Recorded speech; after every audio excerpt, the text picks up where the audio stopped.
The Water-Worn Pebble is exactly what it sounds like. This is not your traditional piece of art. It is not created by human hands as far as we know. Now, it's about 3 million years old. What is the issue with this? Why are we looking at this? After all, usually in art class, it can be assumed that humans are creating the art.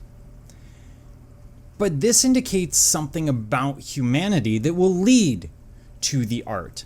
It indicates this idea of pareidolia, which I may be mispronouncing, but this is people's ability to interpret random images, patterns of light and shadow, etc., as faces.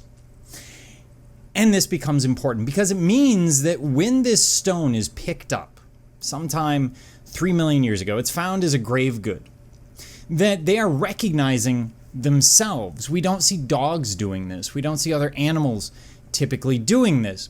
And it comes from this sort of evolved sense in humanity of seeing faces. We see faces everywhere because we are genetically inclined to read the faces of other people. We are a species that is meant to be highly social.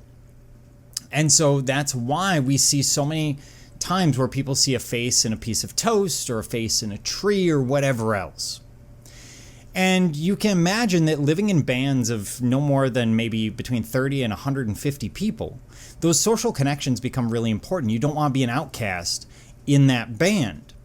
And so this becomes really important. And what it indicates is that they are looking at objects and seeing faces.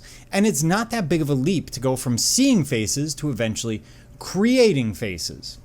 Arguably, this is also the world's first ready-made. You could argue it's very similar to Duchamp in the 20th century, taking a urinal and making it his own, even though he didn't create the urinal. So it could be seen as ready-made art. But the thing that I want you to walk away from this with is that idea that humans are starting to, or early human figures, are starting to see themselves in the world. They're recognizing what they look like.